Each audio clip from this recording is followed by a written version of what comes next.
प्यारे देशवासियों, आप सबको नमस्कार। पिछली मन की बात में मैंने आप लोगों से एक प्रार्थना की थी कि छुट्टियों में अगर आप कहीं जाते हैं और वहाँ का कोई यादगार चित्र है तो इनक्रेडिबल इंडिया हैशटैग पर आप पोस्ट कीजिए। जब मैंने कहा था तब मैंने सोचा नहीं था कि ऐसा जबरदस्त परिणाम मिलेगा। लाखों लोगों ने फोटो पोस्ट किए ट्विटर पे, फेसबुक पे, इंस्टाग्राम में। मैं कह सकता हूं कि एक से बढ़कर एक दृश्य देखने को मिले। भारत कितनी विविधताओं से भरा हुआ है। स्थापत्य हो, कला हो, प्रकृति हो, झरने हो, पहाड़ हो, नदी हो, समंदर हो। शायद भारत सरकार ने भी कभी सोचा नहीं होगा कि टूरिज्म की दृष्टि से लोग इतना बड़ा काम कर सकते हैं जो आप लोगों ने किया है। और कुछ तो मुझे भी इतने भाग गए कि मैंने भी उसको रीट्वीट कर दिया। और मैं समझता हूँ शायद जिन लोगों ने आंध्र प्रदेश के बेलम के केव्स का फोटो पोस्ट नहीं किया होता तो देश के कई लोग होंगे शायद उनको पता ही नहीं होता कि ऐसी कोई चीज़ हमारे देश में है। मध्य प्रदेश में ओरछा की फोटो हो। हम राजस्थान को तो हमेशा पानी के संकट वाला प्रदेश मानते हैं, लेकिन वहाँ से जब कोई मैनाल के वाटरफॉल का फोटो भेजता है तो बड़ा ही आश्चर्य होता है। यानी सचमुच में एक अद्भुत काम हुआ है। इसको हम आगे बढ़ाएंगे, जारी रखेंगे। दुनिया देखेगी, हमारे देशवासी देखेंगे, हमारी नई पीढ़ी देखेगी।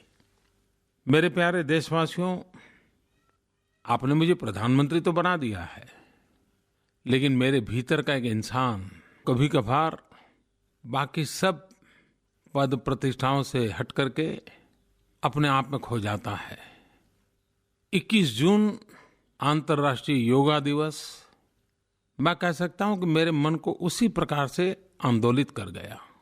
जिस समय यूएन में मैंने ये विषय रखा था तब ऐसा ही लग रहा था जैसे चलो भाई एक बात हो जाए। लेकिन 21 जून का जो दृश्य देखा, जहां जहां सूरज गया, जहां जहां सूरज की किरणें गई, दुनिया का कोई भूभाग ऐसा नहीं था जहां योग के द्वारा सूर्य का स्वागत न हुआ हो। हम दावे से कह सकते हैं कि योग अभ्यासुओं की दुनिया में सूरज कभी ढलता नहीं है। योग को दुनिया ने जिस प्रकार से पलक पावड़े बिछा करके सम्मानित किया, सारे विश्व ने जिस प्रकार से अपने कंधे पर उठाया, कौन हिंदुस्तानी होगा जिसको गर्व नहीं होगा। मैं भी आनंद विभोर हो गया, मन पुलकित हो गया। और जब फ्रांस के लोग, जिनके लिए सीन नदी और एफिल टावर बहुत ही गौरवपूर्ण प्रतीक है, उन्होंने योगा करने के लिए उस स्थान को पसंद किया, बराबरी का स्थान दे दिया। न्यूयॉर्क में लोगों ने टाइम स्क्वायर पर योगा किए।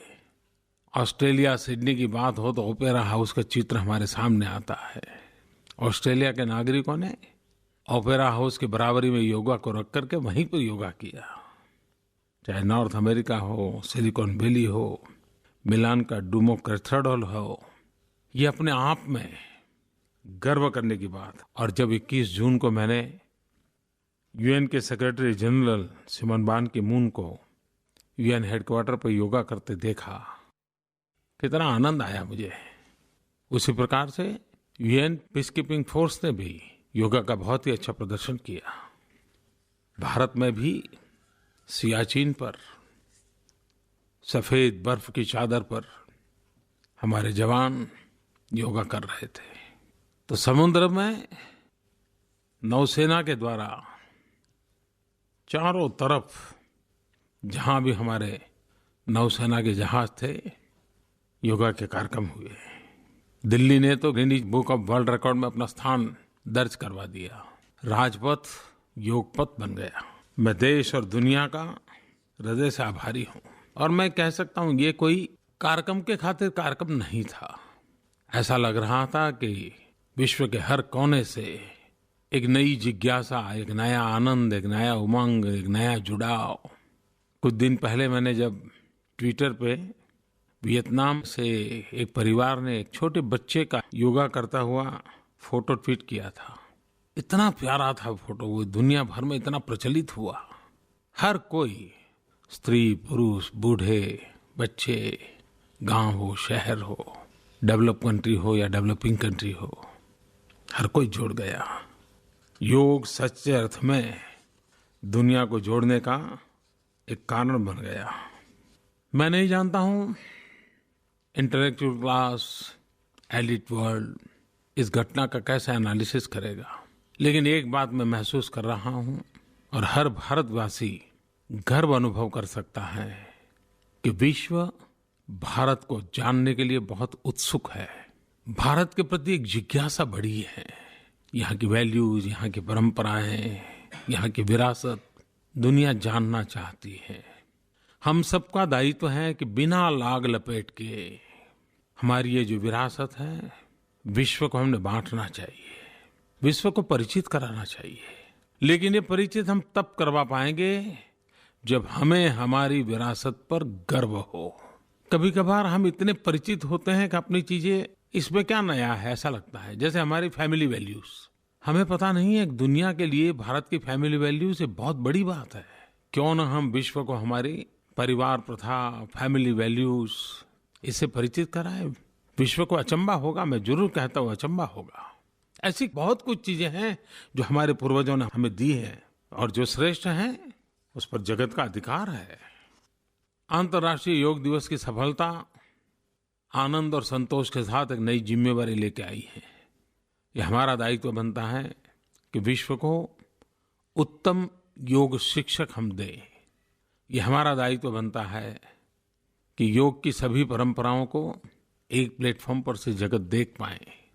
मैं देश के नौजवानों को, विशेष करके आईटी प्रोफेशनल्स को आग्रह करता हूँ, आप सब नौजवान मिलजुल करके ऑनलाइन योगा एक्टिविटी की कुछ योजना बनाइए।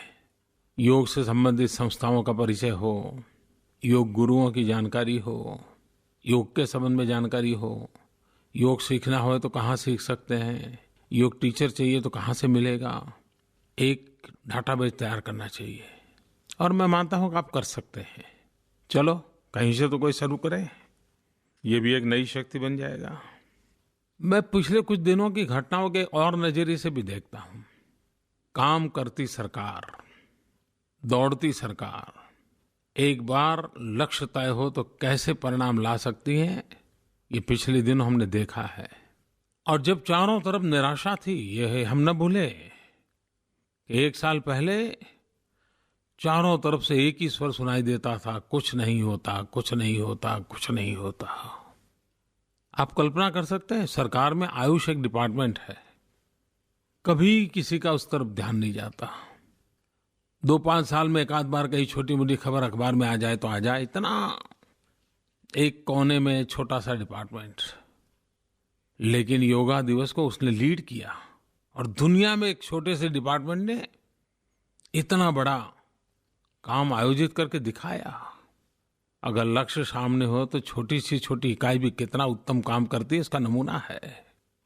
पिछले दिनों दुनिया ने देखा कि हमारे लोगों ने यमन में से आफतग्रस्त लोगों को कैसे बचाया। घंटों के अंदर भारत के लोग नेपाल पहुंच करके मदद के लिए कैसे दौड़ पड़े। काम करने वाली सरकार, जब बैंक में जनधन अकाउंट खोलने थे, सारे बैंक के लोग मैदान में उतरे और कुछ ही समय में करोड़ों करोड़ों देशवासियों को बैंक के साथ जोड़ दिया। गत 15 अगस्त को मैंने लाल किले पर से स्कूलों में शौचालय के लिए अपील की थी और मैंने कहा था अगले 15 अगस्त तक हमने इस काम को पूरा करना है। जो काम 60 साल में नहीं हो पाया, वो 1 साल में करने का आह्वान करना, वो बड़ा साहस तो था। करीब 4.5 लाख टॉयलेट बनाने थे। लेकिन आज मैं संतोष के साथ कह सकता हूँ, अभी तो 15 अगस्त आने की देरी है, लेकिन पूरा तो नहीं हुआ, लेकिन करीब करीब स्कूलों में टॉयलेट बनाने के काम को लोगों ने पूरा किया। मतलब सरकार, लोग, सरकारी मुलाजिम, सब कोई देश के लिए काम करना चाहते हैं। निस्वार्थ भाव से सर्वजन हिताय सर्वजन सुखाय अगर हम संकल्प लेकर के चलते हैं तो सरकार भी दौड़ती है, सरकार के लोग भी दौड़ते हैं और जनता जनार्दन पलक पावड़े बिछा करके उनका स्वागत भी करती है। ये मैंने अनुभव किया है और यही तो है जो देश को आगे बढ़ाने की सच्ची ताकत है। पिछले महीने हमने 3 जन सुरक्षा की योजनाओं को लॉन्च किया था। मैंने कलकत्ते से किया था। इतने कम समय में बहुत ही सकारात्मक परिणाम मिला है। भारत में जन सुरक्षा की दृष्टि से बहुत कम काम हुआ है, लेकिन इन 3 योजनाओं के कारण एक बहुत बड़ा जंप हम लगा रहे हैं। इतने कम समय में 10 करोड़ से भी ज्यादा लोग इन जन सुरक्षाओं की योजनाओं में कहीं न कहीं जुड़ गए हैं, लेकिन हमें इसको और आगे बढ़ाना है। मेरे मन में एक विचार आता है, ये विचार मैं आपके सामने रखता हूँ। अगस्त महीने में रक्षाबंधन का त्योहार आता है। क्या हम सभी देशवासी रक्षाबंधन के त्योहार के पहले एक जबरदस्त जन आंदोलन खड़ा करें और हमारे देश की माताओं बहनों को ये जो जन सुरक्षा योजनाएं हैं उसका लाभ दें। हमारे घर में खाना पकाने वाली कोई बहन हो या बर्तन साफ करने वाली बहन हो या हमारे खेत में मजदूर करने वाली कोई बहन हो या हमारे परिवार में अपनी हमारी बहनें हो, क्या रक्षाबंधन के पवित्र त्योहार को ध्यान में रखते हुए हम 12 रुपये वाली या 330 रुपये वाली जन सुरक्षा योजनाएं जीवन भर के लिए अपनी इन बहनों को गिफ्ट दे सकते हैं। रक्षाबंधन की भाई की तरफ से बहन को ये बहुत बड़ी गिफ्ट हो सकती है। क्यों न हम रक्षाबंधन के पर्व को एक लक्ष्य मान करके 2 करोड़, 5 करोड़, 7 करोड़, 10 करोड़, देखे तो सही कितनी बहनों तक हम ये लाभ पहुंचा सकते हैं। आइए मेरे साथ मिलकर के इस संकल्प को पूरा करने के लिए हम सब प्रयास करें। मैं जब मन की बात करता हूं तो कई सारे लोग मुझे सुझाव भी भेजते हैं। इस बार मानसून के लिए मुझे कुछ कहना चाहिए, ऐसे सुझाव बहुत लोगों ने भेजे। नागपुर के योगेश दांडेकर, मैसूर के हर्षवर्धन जी, प्रवीण नाडकर्णी जी, दिव्यांशु गुप्ता जी, उन्होंने कहा कि मानसून के लिए जरूर आप मन की बात में कुछ बातें बताइए। अच्छे सुझाव उन्होंने भेजे हैं और वैसे भी ये मौसम मन को बड़ा प्रसन्न करने वाला मौसम होता है और पहली बारिश तो हर कोई को किसी भी उम्र में क्यों न हो वर्षा का मजा लेने का मन करता है। आप भी हो सकता है बारिश में गरम पकौड़ों का, भजिए का, कॉर्न का, साथ साथ गर्मा गर्म चाय का मजा लेते होंगे।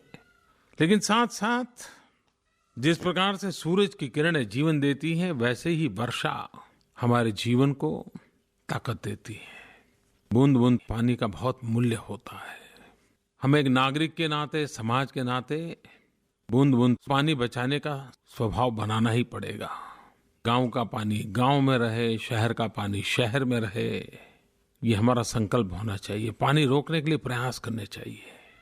और वर्षा का पानी रुकता है और अगर जमीन में वापस जाता है, जमीन में रिचार्ज होता है, तो साल भर की हमारी समस्याओं का समाधान हो जाता है। रेन वाटर हार्वेस्टिंग ये कोई नई चीज नहीं है, सदियों से चली आ रही है। चेक डैम हो, वाटरशेड डेवलपमेंट हो, छोटे तालाब हो, खेत तालाब हो, हमने बूंद बूंद पानी को बचाना चाहिए। मैं हमेशा लोगों को कहता हूं कि अगर महात्मा गांधी का जन्म स्थान गुजरात में पोरबंदर अगर आप जाते हैं और महात्मा गांधी का घर देखने जाएंगे तो 200 साल पुराने उनके घर के अंदर भूगर्भ में टैंक है जिसमें वर्षा का पानी सीधा सीधा वहां जाने की व्यवस्था थी। और आप जाकर के देखोगे, महात्मा गांधी का जन्म स्थान देखने जाओगे तो जरूर देखिए, 200 साल के बाद भी वो आज भी वैसा ही कार्यरत है और पानी साल भर जरा भी खराब नहीं होता है। समुद्र के तट पर है पोरबंदर, लेकिन मीठा पानी वर्षा के पानी को संग्रह करके घर में रखा जाता था। उस समय भी इतनी केयर की जाती थी। हम भी तो कर सकते हैं और ये एक जन आंदोलन बनना चाहिए। गांव-गांव ये व्यवस्था होनी चाहिए। उसी प्रकार से हरियाली हमारे आंखों को कितनी भाती है, हरा भरा जीवन हमें कितना अच्छा लगता है। पेड़ पौधे बाग बगीचे जीवन को हरा भरा बना देते हैं। हम सब इस वर्षा के मौसम में वृक्षारोपण, पेड़ लगाने का अभियान सामाजिक संगठनों के द्वारा, युवकों के द्वारा बहुत बड़ी मात्रा में होने चाहिए। और मैं तो एक सुझाव देता हूँ, और मेरा प्रत्यक्ष अनुभव है, बड़ा सफल अनुभव है।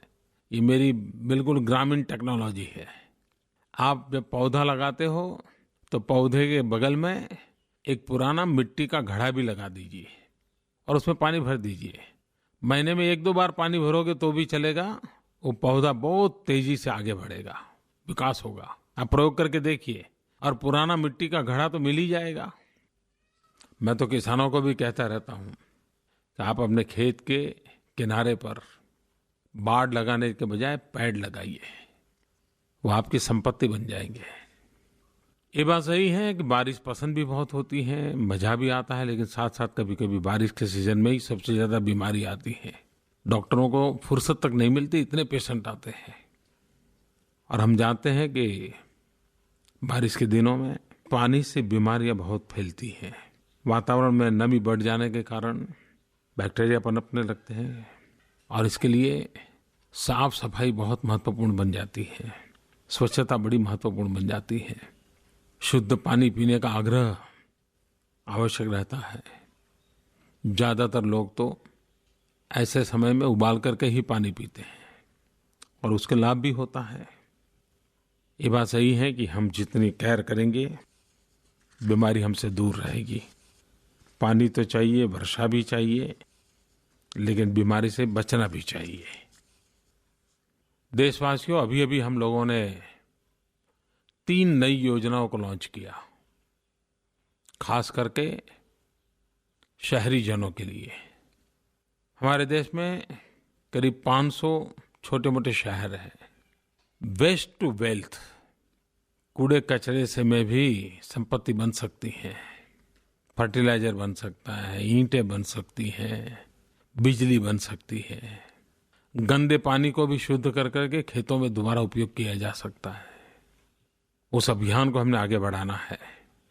अमृत योजना के तहत हम हमारे शहरों को जीवन जीने योग्य बनाने के लिए बड़ा अभियान उठाया है। उसी प्रकार से दुनिया की बराबरी कर सके ऐसा देश भी तो होना चाहिए। देश में दुनिया की बराबरी कर सके ऐसे स्मार्ट सिटी होने चाहिए। और दूसरी तरफ देश के गरीब से गरीब व्यक्ति को भी रहने के लिए अपना घर होना चाहिए, और घर भी वो जिसमें बिजली हो, पानी हो, शौचालय हो, नजदीक में पढ़ने के लिए स्कूल का प्रबंध हो। 2022 में जब भारत आजादी के 75 साल मनाएगा, हम देशवासियों को घर देना चाहते हैं। इन 3 बातों को लेकर के एक बड़ी योजना को आरंभ किया है। मुझे विश्वास है कि शहरी जीवन में बदलाव लाने में ये सारी योजनाएं काम आएगी। मैं स्वयं तो सोशल मीडिया के द्वारा आप सबसे जुड़ा रहता हूँ।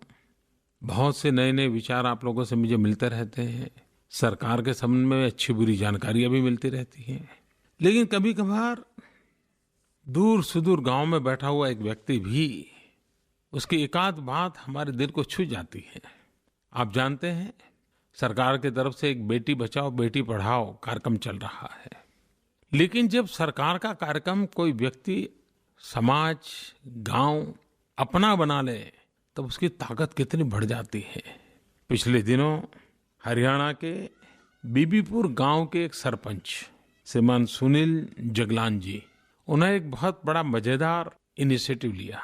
उन्होंने सेल्फी विथ डॉटर इसकी स्पर्धा की अपने गांव में, और एक माहौल ऐसा बन गया कि हर पिता को अपनी बेटी के साथ सेल्फी निकाल करके सोशल मीडिया में रखने का मन कर गया। ये कल्पना मुझे अच्छी लगी। उसके पीछे कुछ कारण भी है। हरियाणा में बालकों की तुलना में बालिकाओं की संख्या बहुत कम है। देश के करीब 100 जिले ऐसे हैं जिसमें भी ये हालत चिंताजनक है। हरियाणा में सबसे ज्यादा। लेकिन उसी हरियाणा का एक छोटे से गांव का सरपंच बेटी बचाओ अभियान को इस प्रकार का मोड़ दे, तब मन को बहुत आनंद होता है और एक नई आशा जगती है। इसलिए मैं अपनी प्रसन्नता तो व्यक्त करता हूं, लेकिन इस घटना से मुझे प्रेरणा भी मिली है। और इसलिए मैं भी आपसे आग्रह करता हूं कि आप भी अपनी बेटी के साथ सेल्फी विथ डॉटर, अपनी बेटी के साथ सेल्फी निकाल करके #सेल्फी विथ डॉटर जरूर पोस्ट कीजिए। उसके साथ बेटी बचाओ बेटी पढ़ाओ इस विचार को ताकत देने वाला कोई टैगलाइन लिख करके दोगे, उत्तम पंक्ति लिख करके दोगे, वो किसी भी भाषा में हो सकती है, अंग्रेजी हो, हिंदी हो, आपकी मातृभाषा हो, कोई भी भाषा हो। मैं उसमें से जो बहुत ही प्रेरक टैगलाइन होगी वो सेल्फी आपकी बेटी की और आपकी मैं रिट्वीट करूंगा। हम सब एक प्रकार से बेटी बचाओ बेटी पढ़ाओ इस बात को जन आंदोलन में परिवर्तित कर सकते हैं। जो काम हरियाणा के गांव बीबीपुर से भाई सुनील ने प्रारंभ किया, आओ हम सब मिलकर के उसको आगे बढ़ाएं। और मैं आपसे आग्रह करता हूं कि #सेल्फी विथ डॉटर आप जरूर पोस्ट कीजिए। आप देखिए बेटियों की गरिमा, बेटियों का गौरव, बेटी बचाओ अभियान कितना आनंद देगा और ये जो कलंक है हमारे पर वो कलंक मिट जाएगा। तो मेरी इस बारिश में आप सबको बहुत शुभकामनाएं। बारिश का मजा लीजिए, हमारे देश को हरियाला बनाइए।